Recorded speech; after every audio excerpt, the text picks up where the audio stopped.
Assalamualaikum warahmatullahi wabarakatuh. Perkenalkan, nama saya Fauzan Faula Azaki dengan NIM 18234080. Di sini saya akan mempresentasikan materi dari mata kuliah Manajemen Pengetahuan.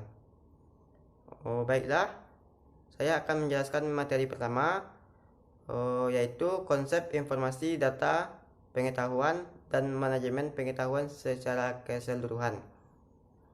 Yang pertama, data adalah hasil observasi langsung terhadap suatu kejadian yang merupakan perwakilan dari suatu objek atau konsep dalam dunia nyata dan bersifat fakta. Yang kedua, pengetahuan. Pengetahuan adalah sesuatu yang digunakan manusia untuk memahami dunia, yang dapat diubah-ubah berdasarkan informasi yang diterima. Hubungan informasi dengan pengetahuan lebih menekankan pada pengertian informasi dan pengetahuan sebagai sebuah proses yang bersambungan. Yang ketiga, manajemen pengetahuan adalah untuk menemukan cara-cara baru untuk menyalurkan data mentah ke dalam bentuk informasi yang berguna sampai menjadi pengetahuan. Baiklah, materi selanjutnya sistem manajemen pengetahuan.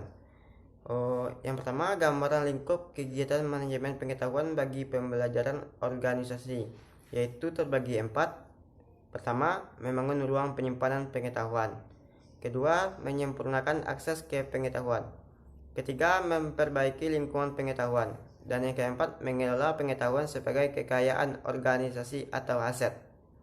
Selanjutnya yang kedua, pengaruh penerapan knowledge management. Yang pertama, menghemat waktu dan biaya. Kedua, peningkatan aset pengetahuan. Yang ketiga, kemampuan beradaptasi untuk mempermudah beradaptasi dengan perubahan lingkungan bisnis yang terjadi. Yang keempat, peningkatan produktivitas organisasi. Materi selanjutnya yaitu siklus manajemen pengetahuan. Yang pertama, menurut Z and Mayer Knowledge Management Cycle, yaitu mempunyai peranan utama yang terdiri dari menciptakan nilai tambah yang lebih tinggi produk pengetahuan pada setiap tahap pengolahan pengetahuan. Tahap siklus tersebut menurut Mayer dan Zek yaitu yang pertama, bekerja untuk memperoleh informasi sesuai dengan kebutuhan. Yang kedua, informasi yang telah diperoleh kemudian diolah kembali dan disesuaikan dengan kebutuhan. Yang ketiga, informasi yang telah diseleksi kemudian disimpan jika sewaktu-waktu dibutuhkan. Yang keempat, menyebarkan informasi yang sudah diseleksi dan disimpan kepada SDM yang membutuhkan informasi tersebut.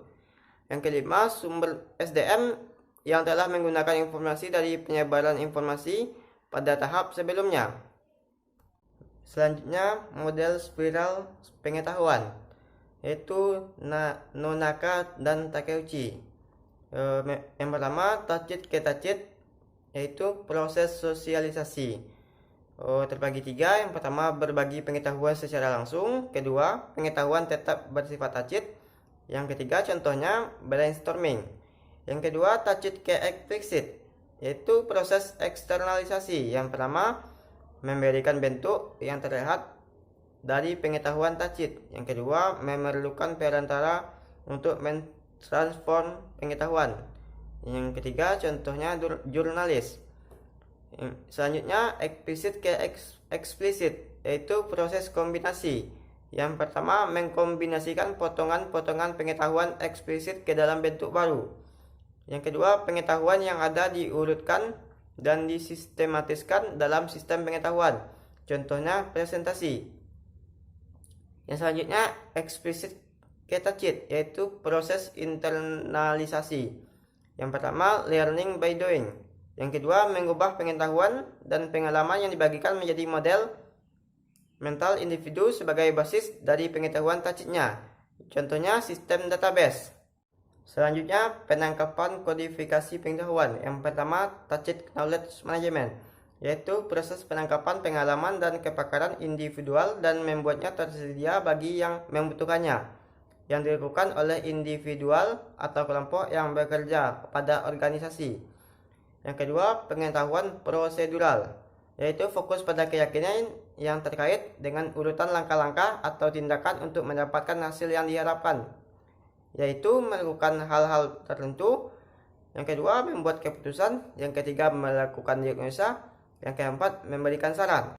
Selanjutnya, penerapan pengetahuan, yaitu pengetahuan yang telah diciptakan dalam berbagai bentuk diterapkan untuk meningkatkan pengetahuan yang sebelumnya dan digunakan saat dibutuhkan bagi pengetahuan tersebut.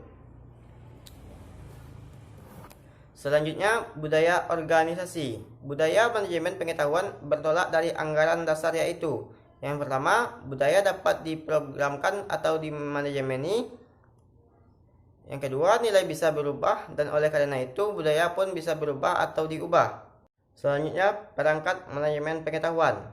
Yang pertama, perangkat penangkapan dan penciptaan pengetahuan, yaitu yang pertama, perangkat penciptaan konten. Yang kedua, data mining atau penemuan pengetahuan. Yang ketiga, blogs. Yang keempat, perangkat pengelolaan konten.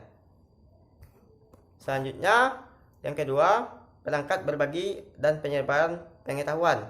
Yang pertama, groupware dan kolaborasi, yang terbagi beberapa macam. Yang pertama, taksonomi groupware terbagi atas 12 kategori. Yang kedua, email dan messaging.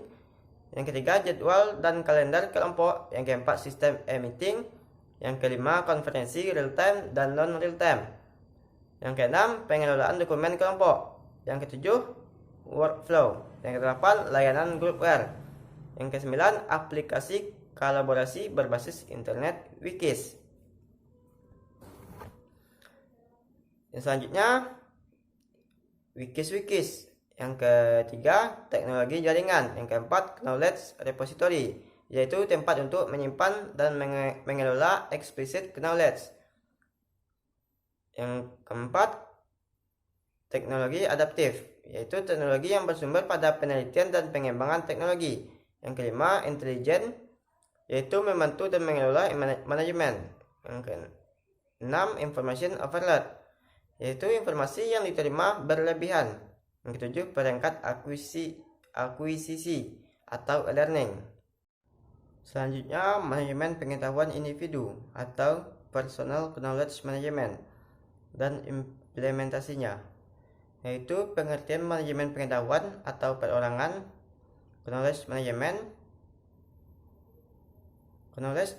manajemen pengetahuan perorangan bersifat unik karena tidak ada orang yang memiliki pengetahuan yang sama persis. Pengetahuan perorangan dibentuk oleh pendidikan formal dan non-formal yang diperolehnya. Sebagai contoh, pengalaman hidup, kebiasaan, atau warisan budaya yang dibentuk dari keluarganya ataupun pengaruh dari lingkungan tempat tinggalnya. Selanjutnya, mengidentifikasi dan menjelaskan implementasi manajemen pengetahuan organisasi, yaitu dalam 3 proses utama dalam model manajemen pengetahuan dari Telkom, yaitu knowledge acquisition, knowledge sharing, dan knowledge utilization, yaitu model manajemen kinerja di tingkat organisasi berkaitan tentang menyadari visi seperti apa organisasi itu seharusnya dan apa yang harus organisasi itu capai.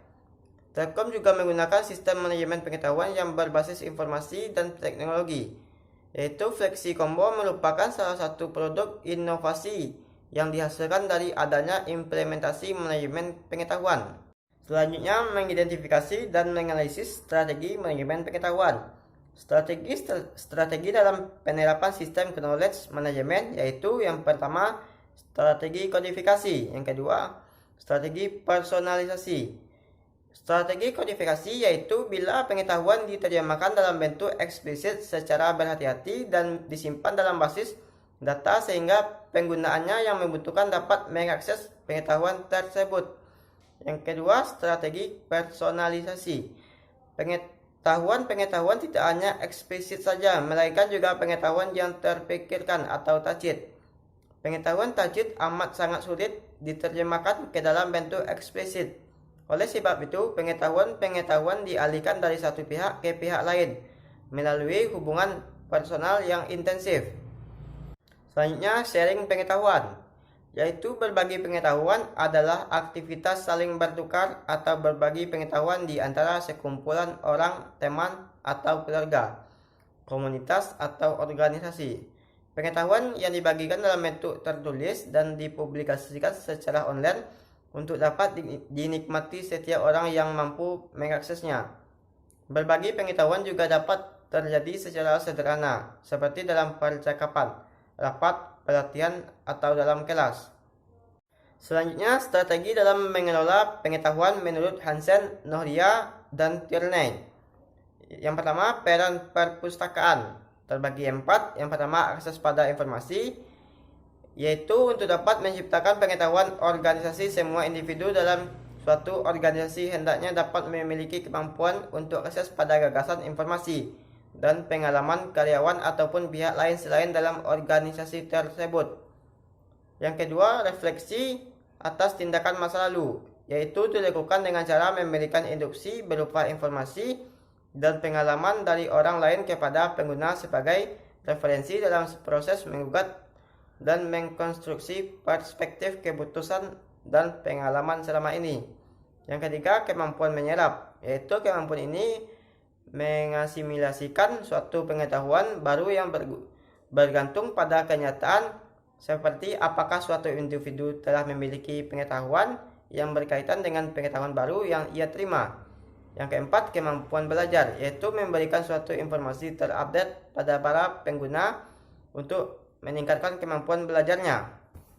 Selanjutnya, manajemen pengetahuan merupakan kegiatan lama dengan bungkus baru, yaitu yang pertama, pengelolaan pengetahuan sudah berlangsung sejak awal berdirinya sebuah organisasi. Yang kedua, manajemen pengetahuan merupakan proses panjang dan lama yang mencakup perubahan perilaku semua anggota sebuah organisasi. Yang ketiga, beberapa teknik manajemen pengetahuan sudah dilakukan sejak dulu. Selanjutnya, menganalisis evaluasi manajemen pengetahuan. Dari hasil data di atas, peneliti dapat mengambil kesimpulan tidak ada pengaruh positif kualitas sistem KMS yang didapatkan terhadap kepuasan pengguna. Hal ini berarti bahwa kualitas sistem tidak begitu mampu dalam memenuhi kebutuhan penggunanya, sehingga tingkat kepuasan pengguna terbilang cukup rendah.